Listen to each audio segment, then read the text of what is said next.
बिस्मिल्लाहिर्रहमानिर्रहीम। Viewers, M2M Urdu आप देख रहे हैं और जमहूर की आवाज़ में आज आप बताएंगे अल कादर ट्रस्ट के हवाले से, और साथ ही साथ फिर आपसे बात करेंगे इमरान खान ने जो आज गुफ्तगू की है और जनरल रिटायर्ड फैज़ हमीद का उन्होंने कहा जी ओपन ट्रायल किया जाए, यानी कि जो कोर्ट मार्शल की कार्रवाई होती है उन्होंने कहा जी ये कार्रवाई ओपन होनी चाहिए। चलें, लेकिन जो अल कादर ट्रस्ट का केस है ये तो एक ओपन एंड शट केस है जिसका अब सिर्फ फैसला आना बाकी है। इस केस में जितने भी शवाहद हैं, जितने भी दस्तावेज़ात हैं, जितने भी सबूत हैं, जितना भी जो गवाहान हैं, उसकी रोशनी में तो वाज़ेह तौर पर नज़र आ रहा है कि ये जो 190 मिलियन पाउंड का केस है, या अल कादर ट्रस्ट केस भी इसको कहा जाता है, ये जो है इसका जो फ़ैसला है वो बड़ा अहम होगा। चाहे अदालत इनको रिहा कर दे, बुशरा बीबी को और इमरान खान को, या इनको सज़ा दे दे, लेकिन बादियुल नज़र में ये चीज़ तो तमाम तर शवाहिद की रोशनी में ये वाज़ेह हो गई कि जो 190 मिलियन पाउंड आए, मलक रियाज वाला खाता जो था वो सारा जो जुर्माना वगैरह उनके ऊपर हुआ वो कौमी ख़जाने में या स्टेट बैंक में तो नहीं गए। उसी रकम के बदले जो है वो 450 कनाल के करीब जो रकबा था वो अल कादर यूनिवर्सिटी बनाने के नाम पर लिया गया, और उसके फिर ये सबसे बड़े जो बेनिफिशरी थे वो यही दोनों बेनिफिशरी थे, इमरान खान और बुशरा बीबी, कि यहाँ पे कहा जी रूहानियत सिखाई जाएगी, यहाँ पे जी बच्चों को जो है वो सोच और उनका जो जज्बा है उसको बेहतर किया जाएगा, इनकलाब आ जाएगा सोच और जज्बे का। वो इनकलाब तो नहीं आया, अलबत्ता बुशरा बीबी और इमरान खान की पकड़ की सूरत में इस केस में इनकलाब लाजमी तौर पर आया।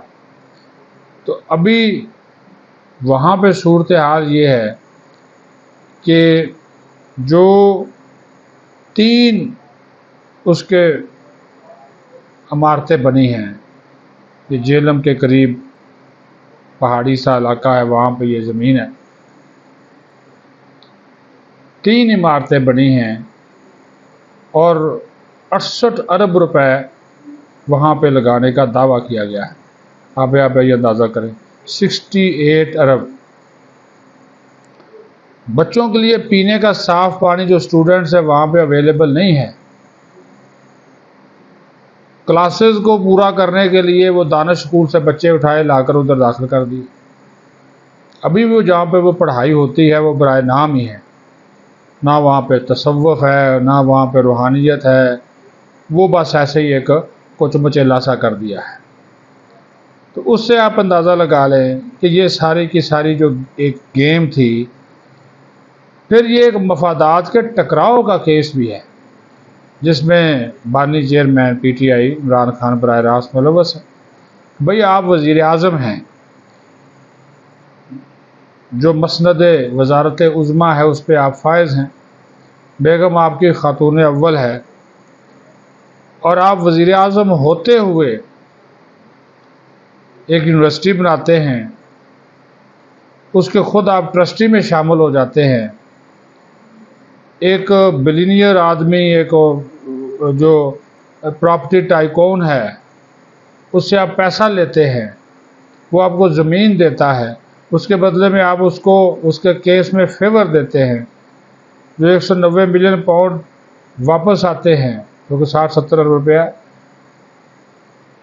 वो किधर जाते हैं कोई पता नहीं, उसके बदले में फ़ायदा जो है वो लिया जाता है। क्योंकि जिस तरह मैंने बताया कि ये स्टेट बैंक के अकाउंट में ये नहीं था। अब दूसरी बात यह है कि अभी जो अल कादर यूनिवर्सिटी की वो वेबसाइट है ना, उसमें आस्ता आस्ता अब इसके इमरान खान के फुटप्रिंट कम हो रहे हैं। मलक रियाज का तो नाम गायब ही हो गया ना, अब वहाँ से वो तो दिखाते नहीं हैं, अगर इसके फुटप्रिंट भी जो है ना वो अब वहाँ से अब गायब होना जो है वो शुरू हो गए। तो इसका मतलब जो ये चला रहे हैं या जो भी अभी उसका वो सिलसिला है تو وہ ان کو بھی سمجھ آ گئی ہے کہ معاملات جو ہے وہ کس حد تک خراب تھے اور خراب ہیں۔ ابھی آپ جتنا مرضی کہہ لیں کہ یہ سارے سیاسی کیس ہیں، لیکن یہ ایک سینٹر آف ڈیل کا سینٹر پیس ہے، یہ جو القادری یونیورسٹی نا، یہ ڈیل کا واقعی سینٹر پیس ہے، جس کے ذریعے ملک کو نقصان پہنچایا گیا۔ اور جس طرح میں نے کہا کہ عدالت جو بھی فیصلہ دے، اس کیس کے جو شواہد ہیں، دستاویزات ہیں، جو گواہان کے بیانات ہیں، یا جو نیب کا اس حوالے سے ریفرنس ہے، وہ بڑا مضبوط ہے۔ بانی پی ٹی آئی کہتا ہے آج میڈیا سے گفتگو میں کہ مجھے تو سپر کنگ نے گرفتار کروایا تھا۔ بار بار صحافی ان سے پوچھتے رہے کہ سپر کنگ کا نام بتا دیں، اس نے نام نہیں بتایا۔ بہرحال پھر اس نے پہلے کہا جی یہ رینجرز نے بھی مجھے سپر کنگ کے کہنے پر پکڑا، سپر کنگ کا پوچھا، کہنے لگا جی نمبر 1، پھر بھی بتایا۔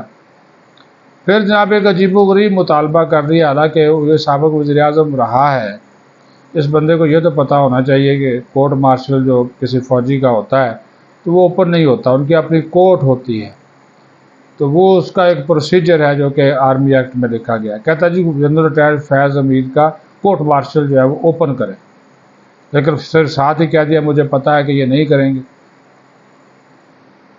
اور یہ بند کمرے میں فیصلہ سنا دیں گے۔ پھر ساتھ ہی کہہ دیا جی یہ کوئی قومی سلامتی کا مسئلہ تو ہے نہیں، ملک کا مسئلہ ہے۔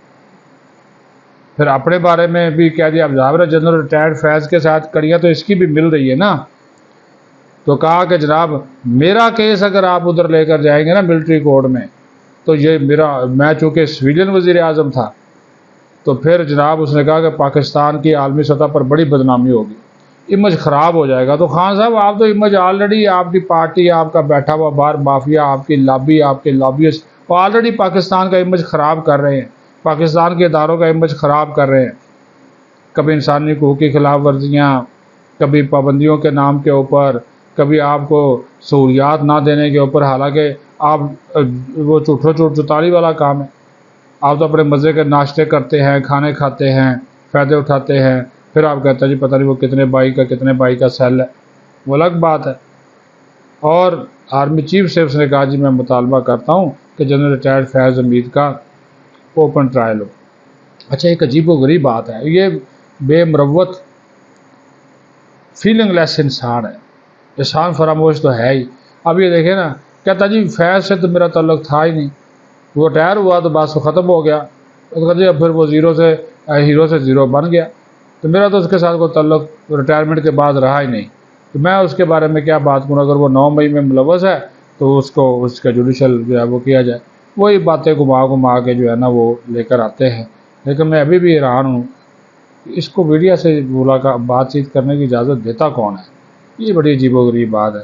جب اس کا دل کرتا ہے بیان دے دیتا ہے، انٹرویو چھاپوا لیتا ہے، موجیں لگی ہوئی ہیں جی۔ پاکستان زندہ باد۔